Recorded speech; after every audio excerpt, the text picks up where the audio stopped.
আসলে কিছু নয়, এক আল্লাহর গোলাম আমি, এই তো পরিচয় আমার।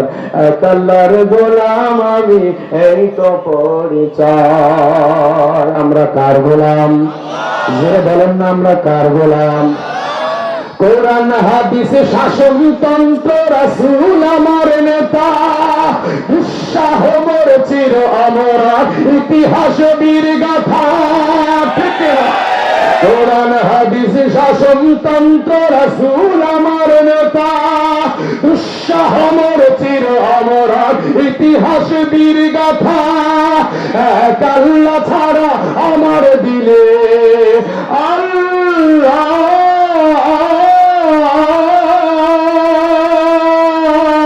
বলেন না, আল্লাহ। জোরে জোরে মায়া লাগা, দুটো হাত উঠে বলেন না, আল্লাহ। আবার ডাকবেন, মায়া লাগা, বলেন না, আল্লাহ। একাই আমার দিলে নেই কো কারো ভয়, আল্লাহর গোলাম আমি, এই তো পরিচয় আমার। আল্লাহর গোলাম আমি, এই তো পরিচয়। মায়া লাগা বলেন না, আমরা কার গোলাম? আর একবার ডাক দিয়া বলেন না, আমরা কার গোলাম? আল্লাহ ডাক দিয়া বলে, গোলাম দুনিয়ার জমিনে তুমি আসো নাই, তুমি আসতে চাও নাই, কারণ তুমি আলমে আরওয়াহের জগতে অনেক ভালো ছিলা। এই দুনিয়ার গান্ডেগির ভিতরে তুমি আসো না, না তুমি আসো নাই, তোমাকে আমি মালিক পাঠাইছি। একটু আওয়াজ করে বলেন, আমাদের দুনিয়ার জমিনে কে পাঠাইছে? আর একবার আওয়াজ করে বলেন, আমাদের মালিককে। আর একবার আওয়াজ করে বলেন, আমাদের খালিককে। এ কালিয়াকুড়ির মুসলমান, এমন একটা দৃষ্টান্ত স্থাপন করছে আমাদের কাউন্সিলর সাহেব, এমন একটা দৃষ্টি স্থাপন করছে, গাজীপুরের আলেমদের শিরোমণি আলহাজ গাজী আল মাহমুদ হাফিজাহুল্লাহ এমন একটা দৃষ্টি স্থাপন করছে। আপনাদের জননেতা জনাব শাহিদুদ্দিন আহমেদ এমন একটা দৃষ্টান্ত স্থাপন করছে, কোরআনের কানুনটাকে এমন ভাবে সাজাইছে। একটু আওয়াজ করে বলেন আলহামদুলিল্লাহ। এমন এমন আল্লাহওয়ালারা এই 3 দিন এই জমিনে আসবে। এই আল্লাহওয়ালাদের কদম যেখানে পড়ে, আল্লাহর নবী বলেন, আল্লাহওয়ালাদের কদম যেই জমিনে পড়ে, আল্লাহ তাআলা ওই জমিনের ভিতরে 40 দিন পর্যন্ত খাস রহমত নাজিল করে। একটু আওয়াজ করে বলেন সুবহানাল্লাহ। একটু মায়া করে বলেন আল্লাহু আকবার। জোরে বলেন না, আল্লাহু আকবার। আল্লাহু আকবারের ধ্বনি থাকবে কি থাকবে না? কথা বলেন না কেন? স্বৈরাচার তো পালাইছে, কথা বলেন না কেন? আজানের ধ্বনি থাকবে কি থাকবে না? তাইও তাদের তো পালাইছে। কোরআনের মাহফিল চলবে কি চলবে না? আওয়াজ, কোরআনের এই আওয়াজ পৃথিবীর জমিনে থাকবে কি থাকবে না? কোরআনের আওয়াজকে বন্ধ করতে চেয়েছিল আবু জাহেল, উতবা সাহেবা, ওরা নিঃশেষ হয়ে গিয়েছে, বন্ধ হয়ে গিয়েছে। কথা বলেন ঠিক না? এই স্বৈরাচার চেয়েছিল, এই নাস্তিক মুরতাদরা চেয়েছিল আমার সন্তানকে নাস্তিক বানাতে, আমার সন্তানকে এই পৃথিবীর জমিনে নাস্তিক বানাতে চেয়েছিল এই খুনি হাসিনা। কথা বলেন ঠিক না? এই খুনি হাসিনা দেশ ছেড়ে পালিয়েছে। ইনশাআল্লাহ এই বাংলার পুণ্যভূমিতে আর জিন্দেগিতে আসতে পারবে না। কথা বলেন না কেন? কথায় কথায় বলে পালাবো না, প্রয়োজনে ফখরুল সাহেবের বাসায় উঠবো। কই ফখরুল সাহেবের বাসা তো আমরা খুঁজলাম, পাই না তো।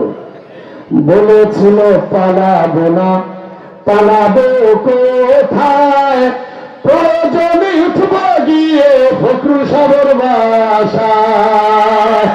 5ই আগস্টের সেই বিজয়ের পরে কাউয়া কাদের কোথায় গেল খুঁজে পাই না তারে, পাইলে তারে খবর দিও, পাইলে কাকুরে খবর দিও, কিছু কমু না, উচিত কথা কমু কি ভাই কমু না। না না না, রাগ করতেছেন আপনারা, রাগ করতেছেন। কাউয়া কাদের কি করিল অসম্মান তাহার বর্ণনা, উচিত কথা কমু কি ভাই কমু না। সবাই কয় না রে? এই বৈষম্য বিরোধী ছাত্র আন্দোলনের ছাত্ররা নাই? আর আমি এই যে লিটন ভাই, আমরা এই যুগের মুক্তিযোদ্ধা, ওই যে মামুন ভাই, একসাথে যুদ্ধ করছি, এই স্বৈরাচার হটাইছি, কথা বলেন না কেন? আমরা সাক্ষী। আমি বলছি লিটন ভাই, আমরা কিন্তু মুক্তিযুদ্ধের খাতায় নাম লেখাইছি, ভবিষ্যতে ভাতা পাবো, মুক্তিযুদ্ধ বিষয়ক ভাতা আমাদের দিতে হবে, কারণ আমরা যুদ্ধ করছি।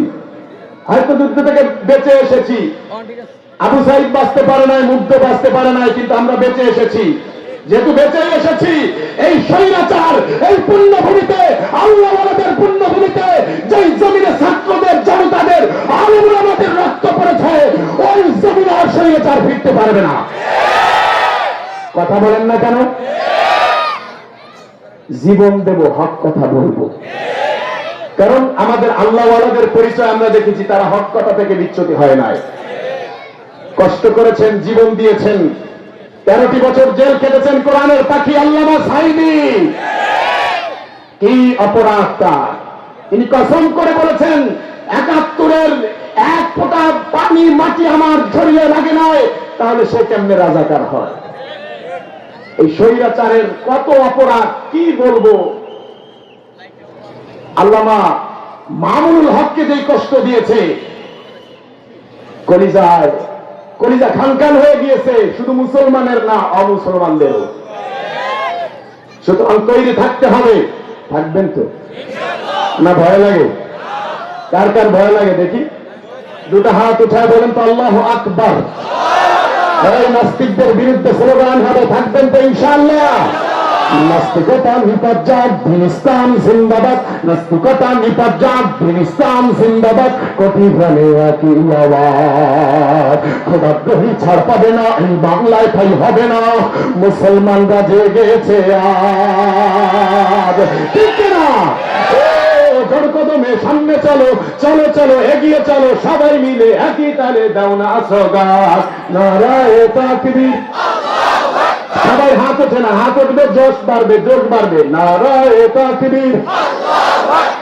আল কোরআনের আলো, আল হাদিসের আলো। কোরআন আছে যেখানে, আমরা আছি সেখানে। কোরআন নাই যেখানে, আমরা নাই সেখানে। আলেম ওলামা যেখানে, আমরা আছি সেখানে। সাদিয়ানি যেখানে, আমরা নাই সেখানে। কাদিয়ানি যেখানে, আমরা নাই সেখানে।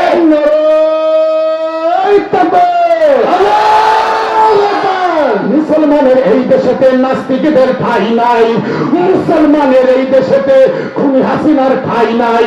খুনি হাসিনার পক্ষে যারা, তাদের কোনো রক্ষা নাই।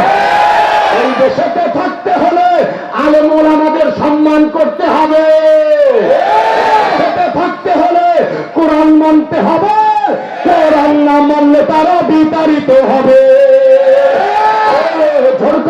সামনে চলো, চলো চলো এগিয়ে চলো, সবাই মিলে একই তালে দাও না সওগাত।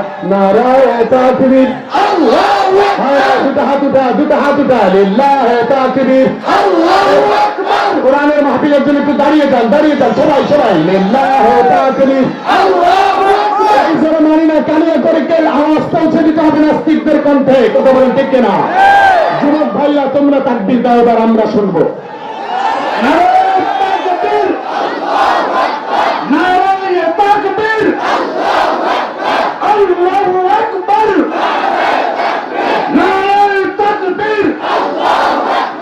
ইসলামের জন্য দেশের হয়েছে জন্ম, ইসলামের বিরুদ্ধে গেলে দেশ হবে ভিন্ন। ইসলামের বিরুদ্ধে যারা নিয়েছে অবস্থান, এই বাংলায় ঠাঁই হবে না যার অন্য স্থান। সামনে চলো, চলো চলো এগিয়ে চলো, সবাই মিলে একই তালে দাও না সওগাত। লিল্লাহি তাকবীর। আল্লাহু আকবার। আল কোরআনের আলো, সংসদের আলো। নাস্তিক মুরতাদ যেখানে, আমরা নাই সেখানে। কাদিয়ানি যেখানে, আমরা নাই সেখানে। আলেম ওলামা যেখানে, আমরা আছি সেখানে। আল্লাহ তাআলা ডাক দিয়ে বলে, বান্দা তুমি আসো না, আমি পাঠাইছি। একটু আওয়াজ করে বলেন, আমাদেরকে কে পাঠাইছে? কে? আরেকবার মা লাগা বলেন না কে? আল্লাহ বলে, বান্দা রে, এই যে জামিয়া ইসলামিয়া মদিনাতুল উলুমের গাজী আল মাহমুদ হাফিজাহুল্লাহর ডাকে তোমরা আসছো, এই ময়দানে আইসা আমি আল্লাহর ডাকছো, আর মনে মনে চিন্তা করছো আমি আল্লাহ মনে হয় ঘুমায় আছি। আল্লাহ বলে না না না, আমি আল্লাহ ঘুমাই না। আল্লাহু লা ইলাহা ইল্লা হুয়াল হাইয়ুল কাইয়্যুম লা তাখুযুহু সিনাতুন ওয়া লা নাওম। আল্লাহু আকবার। এ বান্দা, আমি আল্লাহকে ডাকো, ডাকার মতো যদি ডাকো আমি আল্লাহ তোমার ডাক শুনবো, কারণ আমি আল্লাহ ঘুমাই না, আমি আল্লাহ তোমরা যাই না, আমি আল্লাহর নিদ্রা নাই, আমি আল্লাহর ঘুম নাই। কারণ কন্যা ফারমান গুনাহগার যেন আমি আল্লাহকে ডাকবে, কখন ডাক দিবে জানি না। আল্লাহ বলে বান্দা, আমি মালিকের কাছে চাইতে দেরি, আমি আল্লাহ তোমাকে দিতে দেরি করবো না। জোরে বলেন আল্লাহু আকবার। ইয়া আইয়ুহাল ইনসানু মা গাররাকা বিরাব্বিকাল কারীম। ও বান্দা, কোন জিনিস তোমার গাফেল করে রাখছে? আমি আল্লাহকে ডাকার জন্য তুমি কেন মন খুলে ডাকো না? আমি আল্লাহরে ডাকলেই তোমার ডাকে সাড়া দেই, কারণ আমি আল্লাহ তো তোমার দুনিয়ায় এমনি পাঠাই নাই, আমি আল্লাহ তোমার দুনিয়ার জমিনে পাঠাইছি পরীক্ষার জন্য। একটু আওয়াজ করে বলেন, আমার আপনার মালিক আমাকে আপনাকে দুনিয়ার জমিনে কেন পাঠাইছে? আওয়াজ করে বলেন, পরীক্ষার জন্য কেন পাঠাইছে? আল্লাহ বলেন বান্দারে, আমি তোমাদেরকে পরীক্ষা করব দুই ভাবে। এক নম্বর হলো ওয়ালানাবলুওয়ান্নাকুম বিশাইইন মিনাল খাউফ। এ বান্দা, ওয়ালানাবলুওয়ান্নাকুম বিশাইইন মিনাল খাউফি ওয়াল জু'i ওয়া নাকসিম মিনাল আমওয়ালি ওয়াল আনফুসি ওয়াত থামারাত ওয়া বাশশিরিস সাবিরিন। আল্লাহু আকবার। পরীক্ষা হবে কয় ভাবে? জোরে বলেন, আরো জোরে। জোর হলো না? পরীক্ষা কয় ভাবে? এক নম্বর হলো তোমাকে ভয় দিয়ে পরীক্ষা করবো। কি দিয়ে? ওলামায়ে কেরামকে জেলের ভিতরে এই ফ্যাসিস্ট হাসিনা জেলের ভিতরে আবদ্ধ করে এমন ভাবে নির্যাতন করেছে, সন্তানের ভয় দেখিয়েছে, আত্মীয় স্বজনকে গুম করেছে, হত্যা করেছে। তারপরে হক্কানি ওলামায়ে কেরাম ঈমান থেকে এক চুল পরিমাণ বিচ্যুতি হয় না। এর নাম হলো ঈমান। কথা বলেন ঠিক কিনা? কারণ আমরা দুনিয়ার কারো গোলামি করি না, আমরা গোলামি করি একজনের। আওয়াজ করে বলেন তিনি কে? মায়া লাগা একবার বলেন না আল্লাহ। এ বান্দা, সাহাবী আজমাইন কত কষ্ট করছে। ও পর্দার অন্তরালের মা গো, কত কষ্ট। ওই যে হযরতে আসিয়া আলাইহিস সালাতু ওয়াস সালাম করেছে। ফেরাউন বলে ঈমানটারে ছাইড়া দে। শরীরের বিভিন্ন জায়গার ভিতরে প্যারাক ঢুকাইতেছে, হাতের ভিতরে প্যারাক, এই হাতে প্যারাক, শরীরের বিভিন্ন অঙ্গ প্রত্যঙ্গের ভিতরে প্যারাক। বলতেছে একটাই চাও, আমি ফেরাউন রে খোদা মার, ঈমানটারে ছাইড়া দে। আসিয়া বলে না না, ঈমানের ভিতরে এত মজা পাইছি, তোমার ওই হীরার খাট পালঙ্কের ভিতরে, এই দুনিয়ার জহরতের ভিতরে এত শান্তি পাই নাই। জোরে বলেন আল্লাহু আকবার। এ পর্দার অন্তরালের মা গো, নিজের জীবনটারে দিছে, তারপরও ঈমানটাকে ছাড়ে নাই। কারণ দুনিয়া হলো পরীক্ষার জায়গা। দুনিয়া কিসের জায়গা? কথা বলেন না কেন? দুনিয়া কিসের জায়গা? এক নম্বরে ভয়। সাহাবী আজমাইনদের ভয়ের কথা আর কি বলবো। হযরতে বেলালকে কত কষ্ট দিছে, এরকম ভাবে শরীরের ভিতরে অঙ্গ প্রত্যঙ্গের ভিতরে আগুনের ছেঁকা দেয়, বলে ঈমানটারে ছাইড়া দে। উত্তপ্ত বালুকা রাশির ভিতরে বেলালরে শোয়ায়া আগুনের তপ্ত বালুকা রাশির ভিতরে আগুনের ছেঁকা মারে। আর বেলাল জবান দিয়ে বলে আহা। বেলাল জবান দিয়ে বলে আহা। বেলাল আহাদ আহাদ শব্দ ছাড়ে না। আবু বকর বলতেছে, ভাই বেলাল একটু আস্তে আস্তে আহাদ বলো, কারণ তুমি যত জোরে জোরে আমার আল্লাহর নামটা জপো, আমার আল্লাহর নাম শোনার সাথে সাথে তোমার মুনিব তোমাকে বেশি কষ্ট দেয়। বেলাল বলে, ভাই আবু বকর, আমি এই আহাদের ভিতরে এত মজা পাই, এত মজা, দুনিয়ার সব ছাড়তে রাজি, কিন্তু আল্লাহর নাম ছাড়তে রাজি না। জোরে বলে আল্লাহু আকবার। এ ভাই, এটা ইমানের পাওয়ার। আল ঈমানু হুয়া তাসদীক বিল কলব। আমরা আল্লাহরে দেখি নাই, আল্লাহরে দেখছি, তারপরেও আল্লাহকে দেখার পরেও যে বিশ্বাস রাখতাম, বিশ্বাস করতাম, এখনো সেই বিশ্বাস করি কি করি না? যদি বিশ্বাস না করি তাহলে আমি ইমানদার হতে পারলাম না। কারণ আমি তো আমার মুমিন, আমানতু বিল্লাহ। আমরা ঈমান আনছি কার উপরে? সবাই কম না কেন, কার উপরে? মায়ের কাছে আল্লাহর একটা ডাক দেন, বলে দাও আল্লাহ। এ ভাই, আরেকবার বলেন না আল্লাহ। পরীক্ষা হবে ভয় দিয়ে। আল্লামা মামুনুল হককে বলে, তুই আমাদের পক্ষে কথা বল। আল্লামা মামুনুল হক হাফিজাহুল্লাহকে বলে, তুই আমাদের পক্ষে স্লোগান দাও। তোমার কি প্রয়োজন? ঠিক আছে, স্লোগান আমার পক্ষে দরকার নাই। বাংলাদেশ থেকে অন্য রাষ্ট্রে কোন জায়গায় কয়তলা বাড়ি দরকার? নিউ ইয়র্কে বাড়ি দরকার, আমেরিকা বাড়ি দরকার, ভুটানে বাড়ি দরকার, সৌদিতে বাড়ি দরকার, কাতারে বাড়ি দরকার, জর্ডানে বাড়ি দরকার, কোথায় কয়তলা বাড়ি দরকার শুধু একবার বলো। ওই জায়গায় গিয়ে আরামে থাকো। আর আমরা জনগণের তা চুইসা চুইসা খাই। ঠিক না? বলে নাই? বলে না, আমি আমার দেশকে ভালোবাসি, আমি তো দেশে ভাড়াটিয়া থাকি না। হ্যাঁ, তারা মনে করছিল আমরা নাকি উলামা একরাম দেশে ভাড়াটিয়া থাকি। কিন্তু যখন শ্রমিক ভাইরা মাঠে নেমে গেছে, ছাত্র জনতা মাঠে নেমে গেছে, বিদ্যালয়ে থেকে গেছে, তখন আর পেছনে ফেরার সুযোগ নাই। কথা বলেন না কেন? তৈরি থাকবেন তো ইমানের পরীক্ষায়? তৈরি থাকবেন তো ইনশাআল্লাহ? তাহলে 1 নম্বর পরীক্ষা হবে ভয় দিয়ে। 1 নম্বরে কি দিয়ে? সাহাবী আজমাইনকে ভয় দিয়ে। সহজ ভাষা হলো, কাজ করতে পারে নাই, ক্রয় করতে পারে নাই। দুনিয়া লাথি মেরেছে, দুনিয়ার কাছে নিজেকে সঁপে দেয় নাই, নিজেকে বিক্রি করে নাই। কথা বলেন ঠিক কিনা? পরীক্ষা আসবে, ভয়ের পরীক্ষা দিতে তৈরি আছেন তো? সবেমাত্র শুরু। 2000-3000 জন শাহাদাতের রঙে সুদা পান করেছেন। হেফাজতের ওই মজমায় আমি ছিলাম। হেফাজতের ওই মজমায় থাকার পরে আমারও অনেক বিপদ আপদ গিয়েছে। নিজের জন্মভূমিতে বহু মাস যাইতে পারি নাই, কারণ আমার বাড়িটাও টুঙ্গিপাড়া, বুঝেন না? বহুত দিন যাইতে পারি নাই। এমনকি এখনো পারিবারিক ষড়যন্ত্র করে আমার ঘর বাড়ি ভেঙে চুরে চুরমার করে দেওয়া হয়েছে। তারপরেও আমি খুশি, আমার জনগণ, আমার দেশ, আমার ভালোবাসার মানুষ, আমার এই 56,000 বর্গ মাইলের মানুষ ভালো আছে।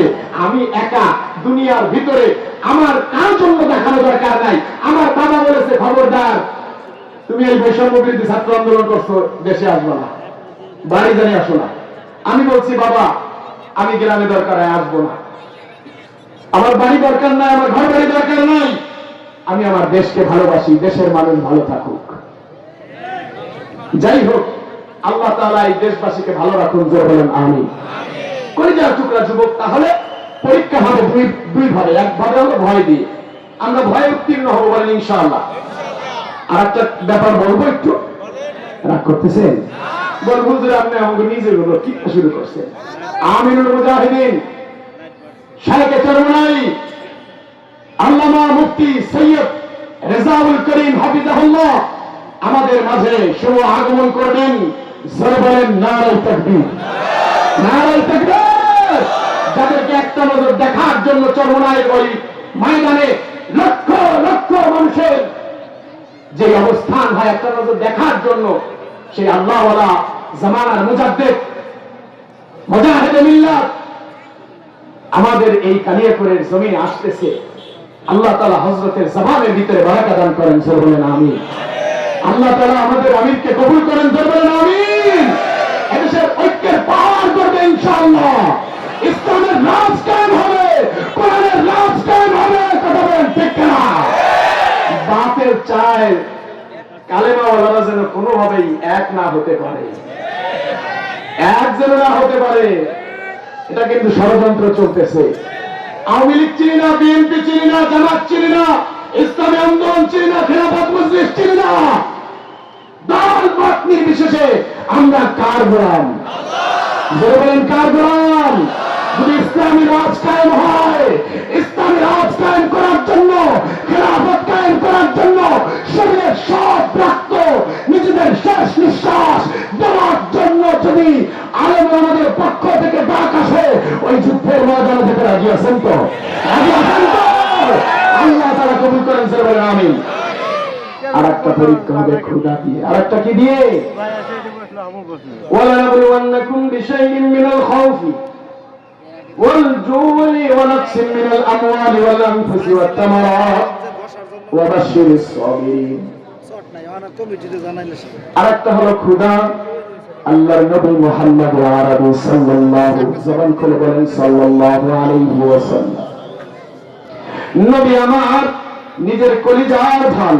এই এই না বলেরা, জান্নাতের সরদারিনী কে হবে? মহিলাদের? পুরুষরা জবাব দেন, কে হবে? হযরতে ফাতেমা রাদিয়াল্লাহু তাআলা আনহার দরজার পাশে গিয়ে সালাম দিছে, আসসালামু আলাইকুম ওয়া রাহমাতুল্লাহ। সালামের কোনো জবাব নাই। দ্বিতীয়বার আবার সালাম দিছে, আসসালামু আলাইকুম। বলেন ভিতর থেকে কোনো সালামের জবাব নাই। তৃতীয়বার আবার সালাম দিয়েছেন, তৃতীয়বার সালামের জবাব। আল্লাহর নবীর সালামের জবাব দিয়ে হযরতে ফাতেমা রাদিয়াল্লাহু তাআলা আনহা দরজাটা খুলে দিলেন। সালামের জবাব দিয়ে বলে, আব্বাজান আপনার কলিজার ধন হাসান হোসেনকে ঘুম পড়াইতেছিলাম, ঘুম ভেঙে যাবে এই জন্য আমি সালামের জবাবটা দিতে পারি নাই, দুঃখিত। ওগো আব্বাজান, আপনি আমাকে ক্ষমা করে দেন। আল্লাহর নবী বলতেছেন, ওগো মা, তোমার চেহারাটা এমন মলিন কেন? তোমার চেহারার ভিতরে এত বিষণ্ণতার ছাপ কেন? আর ফাতেমা চোখের পানি ছাইরা দিয়া বলতেছে, আব্বাজান আমার জন্য কোনো পেরেশানি না, টেনশন আপনার নাতিদেরকে নিয়ে। কারণ 3 দিন যাবত হাসান হুসাইনের মুখের ভিতরে খাবার দিতে পারি না। জোরে বলে আল্লাহু আকবার। মা এবং নানার কথা শুনে হাসান হুসাইনের ঘুমটা ভেঙে গেছে। হাসান হুসাইনের ঘুম ভেঙে যাওয়ার সাথে সাথে নানা জানের দিকে দৌড় মারছে, বুকের ভিতরে ঝাঁপায় পড়ছে। নানা জান, আপনার কাছে একটা বিচার আছে। ও নানা জান, আপনার কাছে একটা বিচার। কি বিচার বলো? বলে, নানা জান, আপনার কন্যা, আপনার মেয়ে আমাদেরকে 3 দিন যাবত খাবার দেয় না। ক্ষুধার যন্ত্রণায় ছটফট করতেছি, ক্ষুধার যন্ত্রণায় কাতর হয়ে আছি আব্বাজান। ও নানাজান, ক্ষুধার যন্ত্রণায় ছটফট করতেছি, আপনার মেয়ে আমাদেরকে খাবার দেয় না। নবীজিকে হাসান হুসাইন শরীর থেকে কাপড়টা সরায়া নিজের শরীরটা দেখাইতেছে আর বলে, দেখেন ও আমার প্রাণের নানাজি, ক্ষুধার যন্ত্রণায় পেটটা পিঠের ভিতরে লাগা গেছে। আল্লাহু আকবার। দেখেন নবীর মায়ায়, হাসান হুসাইনের মায়ায় হযরত ফাতেমা রাদিয়াল্লাহু তাআলা আনহার মায়ায় একটা ফোঁটা চোখের পানি বের করা যায় কিনা? কারণ নিজের জীবনের চাইতে বেশি যেই নবীকে মহব্বত করা লাগবে, নিজের জীবনের চাইতে যেই নবীকে বেশি মহব্বত করে আপনার আমার জন্য জান্নাত ওয়াজিব হয়ে যাবে। জোরে বলে আল্লাহু আকবার। আল্লাহর নবী বলে, লা ইউমিনু আহাদুকুম হাত্তা আকুনা আহাব্বা ইলাইহি মিন ওয়ালিহি ওয়া ওয়ালাদিহি ওয়ান নাসি আজমাইন। নিজের সহায় সম্পদ, মা বাবা, দাদা দাদি, নানা নানি, সন্তান সন্ততি যা আছে সব থেকে বেশি মহব্বত যদি আপনি আমি নবীজিকে না করতে পারি, অত সময় পর্যন্ত আমি নিজেকে মুমিন দাবি করতে পারবো না। এ ব্যাপারে কথা আজকে বলবো না, কারণ সামনে রবিউল মাস আসলেই কিছু ভণ্ড বাবাদের উৎপাত বেড়ে যায়। বলে, আমার দরবারে শুধু বছরে একটা গরু দিবি, সারা বছরের নামাজ রোজার দায়িত্ব আমি নিয়ে নিছি। এমন ভণ্ড আছে না? আছে না? নাই? ওদিকে যাবো না, আল্লাহ তাআলা আমাদের হেফাজত করেন, জোরে বলেন আমিন। ছোট্ট একটা মেসেজ দেব, কষ্ট লাগবে হয়তো অনেকে, কষ্ট লাগতেই পারে। ইস্তেমার ময়দানের ভিতরে রক্ত ঝরানো, মানুষকে হত্যা করা, মানুষকে খুন করা, এটা কেমন তাবলীগ? না পাইলাম না, আওয়াজ পাইলাম না। ইস্তেমার ময়দানে মানুষকে খুন করেছে, তাবলীগের সাথী ভাইদেরকে হত্যা করতেছে, এটা কেমন তাবলীগ? কথা বলেন না কেন? সাধারণ মানুষ কি মেসেজ পাইল? সাধারণ জনগণ কি মেসেজ পাইল? আমি সাদিয়ানি সেই ভাইদেরকে রিকোয়েস্ট করে বলতে চাই, এ তো সেই পীর বাবার মতো হইল যে আমার আমির যেটা বলবে আমিরের জন্য সব